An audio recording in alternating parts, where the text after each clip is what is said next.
Welcome again to another episode of Friday Drinks. We're here at Rainbow, and they've been kind enough to host us at their bar, the Aviator. Rufaro, you've been around here quite a bit. Yeah. What do you think of their bar?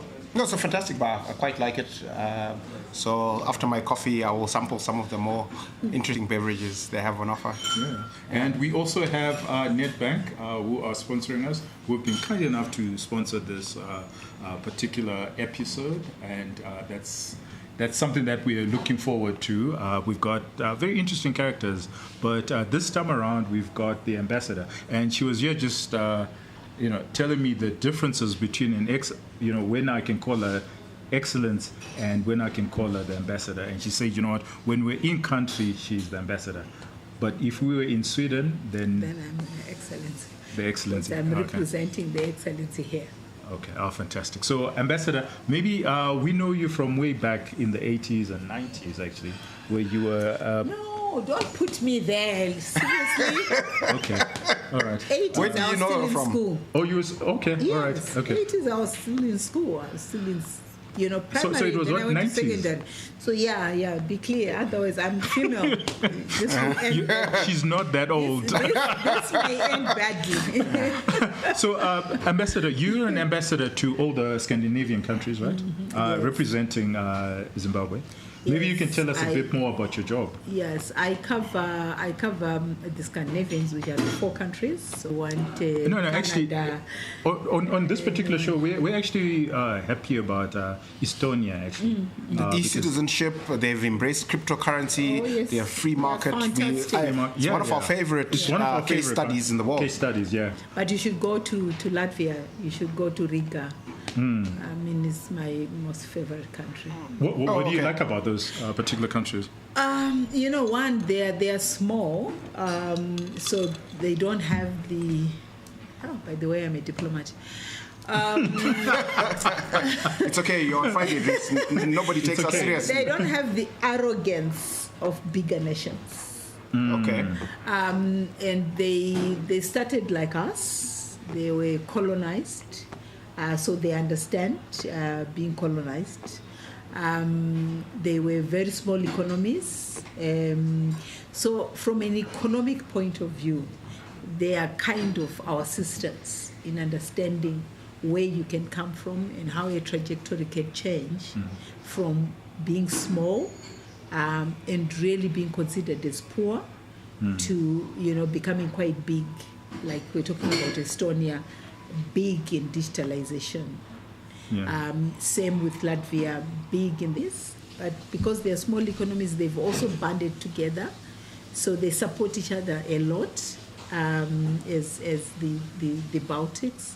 Okay. And they've been able to leverage on the resources that they do have.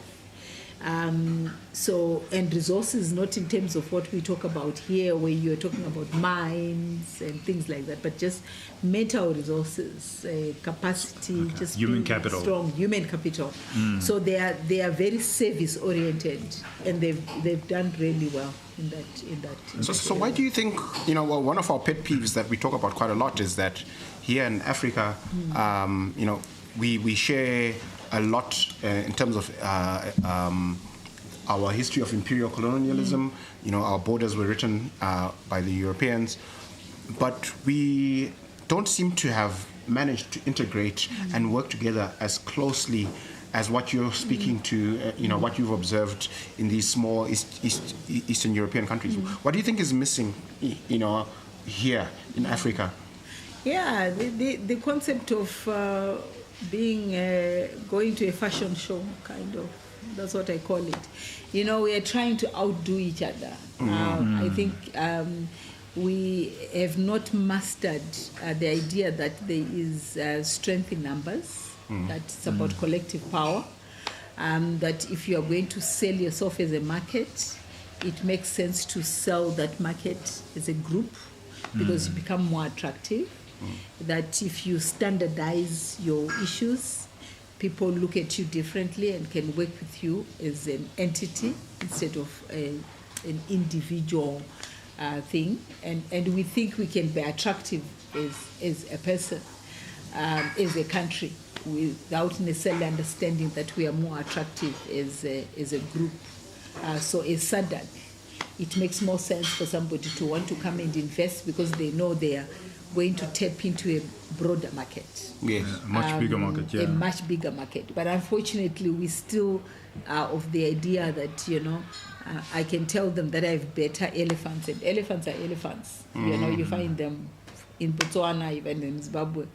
So really, it should not be about who has got a better elephant. It's about saying, if you come to Zimbabwe, you're able to see Victoria Falls. Then if you go to Botswana, you'll be able to see this, and sell ourselves as a region. As a package. Yeah, Oh, as a okay. package. So, and these countries have been able to do that. The EU stays as the EU.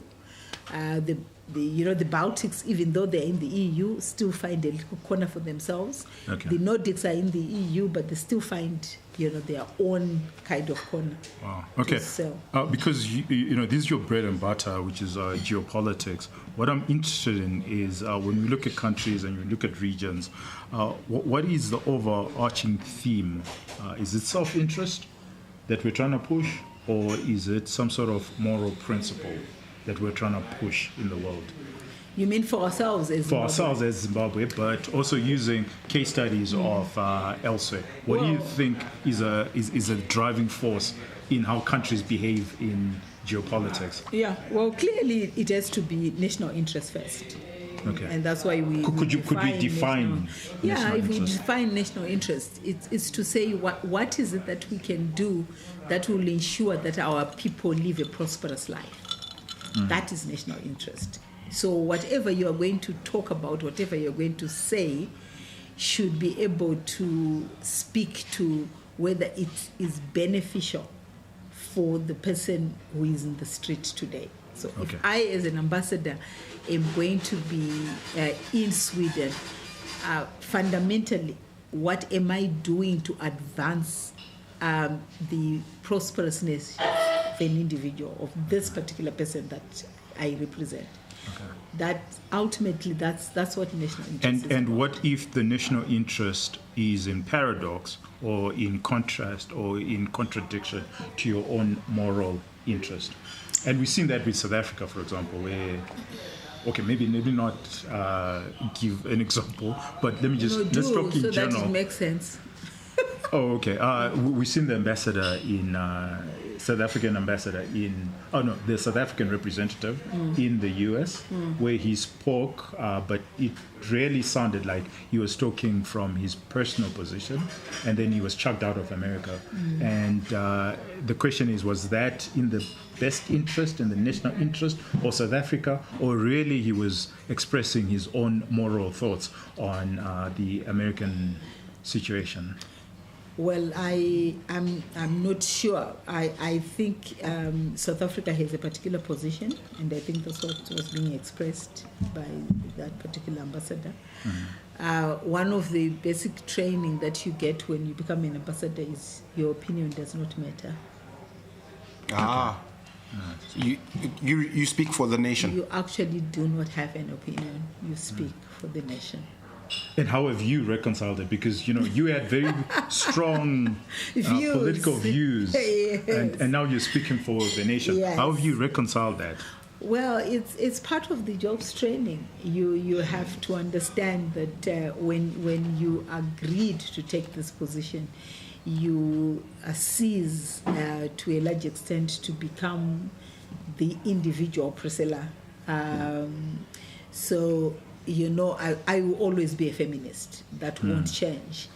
But there will be circumstances in which I can't speak my feminism because if it contradicts a particular position that we have as a country, then it means my feminism is subjected to the national interest. But generally, that's what diplomacy is all about, because the person that I represent is the president. So if the president says to me, this is our position, if I were to sit in the UN today and he says, we are going to vote in this direction, it doesn't matter how I feel about that position.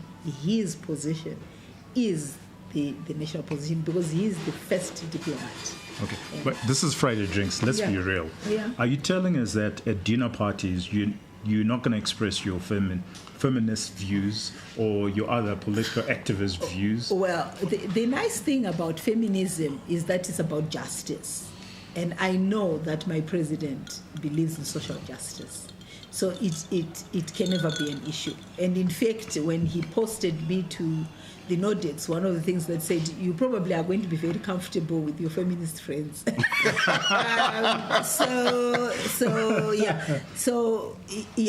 has not been a challenge. I was just giving it as an example. Okay. But, okay, let me give you another example. Before we had an abolishment of the death penalty. Yes. Because constitutionally and legally, we did not have, we had a death penalty as part of our statutes. If I was asked what the position was for Zimbabwe on the death penalty, I would speak to what is in our constitution. And would you defend that? And I would defend it. Okay. I personally... Even though in your heart of hearts you disagreed with Yes, that? I disagreed. Okay. Just like the president who defend the death penalty as was. But he was a survivor of the death penalty. And I know that personally he did not believe in it. And, thank God we finally abolished it. But at that time he would have to defend it. This is why I'm saying he's the first diplomat. So that's what diplomacy is about. Whether you are president, whether you are minister, whether you are whoever you are, you should be directed by what the policy and what government policy is about. All right. So also as a representative of Zimbabwe in the Baltic and Scandinavian countries, what is it that you are selling the most? What is it that is easy to sell when you start talking about Zimbabwe and you have buyers for Zimbabwe? It's people. Okay. It's people. And it doesn't matter who you meet. There is no debate about Zimbabweans. Hardworking people. Very committed. And obviously the resources that we do have in the country, our weather, you will not understand how weather is a selling point until you start living in the Scandinavians. How do you cope? How do you cope in the winters there? How do you cope in the winters? Funny enough, I love it. I love it. Well, you're a fashionista, so you can layer. Yeah, but I also love the snow, which is what we get a lot. Yeah. So I love the way the snow just changes the entire environment. And they've been able to organize themselves that you don't feel it that much. Their homes are heated, their malls are heated. So the only time that you'd feel cold is when you actually go out in the street. But I actually, even when it's winter, I'll put on my boots and I'll walk. It's a different kind of feel. It's a different kind of feel. And a different kind of experience. Yeah. Okay. So, we don't have much time, but I want to just look at your career, because you started off as a journalist, right? And then you transitioned into political activism. Then you transitioned into party politics. I went into being a lawyer. Lawyer as well. Yes. Oh, there we go. And then finally you're a diplomat. And when you look back at your career, what were the major highlights and what are the things that you've taken through? Did you know that you'll end up here? Did I know? No. I'm a believer in God, so you can never order your steps. They are ordered elsewhere. But I think I knew that at some stage I would be in a space where I would be in the international arena. I didn't know how, I didn't know where, but it was something that was within me that I felt I would do finally when I've done everything else. Okay. So all these other steps for me were steps towards a particular, destination and space. Yeah. All right. And we know some of your milestones. in this particular position that you're in, what's a big milestone that you are looking forward to, or that you think, that will be your tombstone? So, you know what, this is what I set out to do, and this I achieved.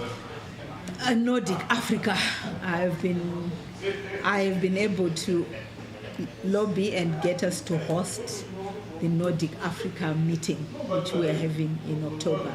Oh, fantastic. Fantastic. If that happens, or when that happens in October, I think that will be my proudest Maybe moment. explain to us, what is it about, and what should we look forward to? So what happens is that every other year, the foreign affairs ministers from Africa and from the Nordics get together for what is called the Nordic Africa Foreign Affairs Minister, to just generally speak about what is it that they want to do, political issues, economic issues, and then you parallel to it, you have a business meeting. So you have business people coming from Africa and business people coming from the Nordics.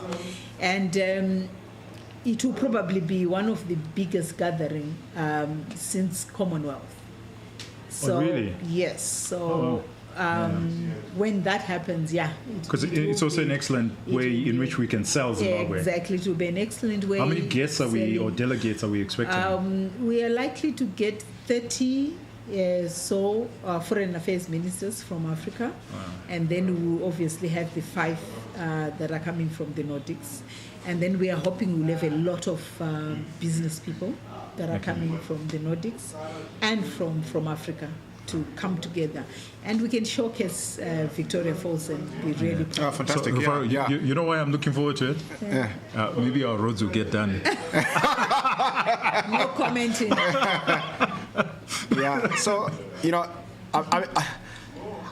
I like that we get together and with these great aspirations to move the needle and bring prosperity to our countries. But one of the things that we whinge about a lot on this show is the fact that we have all these conferences year in, year out, and we don't really see things getting done on the ground on the other side of them. Is it just our reading as maybe a bit skeptical people in the private sector, or there's actually concrete things that happen after these big gatherings? They're more than just talk shows. Yeah. The first thing is that people need to stop whinging.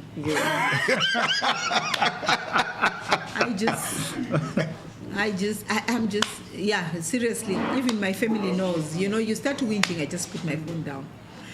Because you know what? Everybody has a role to play. Instead of whinging, say, what is it that I can do? You get what I'm saying? Who can I see? Talk to me and say, I've been wanting to see the Minister of Mines. I'm unable to meet up with him. Do you think you can talk to him? I've got an idea. Do you think? Because, no one is sitting there being responsible for you. No one is a baby. All of us are responsible for our lives. And I don't want to go into my Christianity space, but life and death is in the power of the tongue. So the more we keep whinging, the more your system and the more your energies go down. We all have something to whinge about. I wish I had this wonderful Viking man that could fly with me in every other place, and I didn't have to work, and I could live in a spa and smoke ganja or something. But I don't, because I have responsibilities to do. So I just think that we have to have this mental change where it's about feeding into each other and feeding positive energy. Yes, and I'm not saying you are wrong in saying what are the meetings doing, but we also need to start patting ourselves on the back. There's a time that no one wanted to come to Zimbabwe. You could not sell Zimbabwe.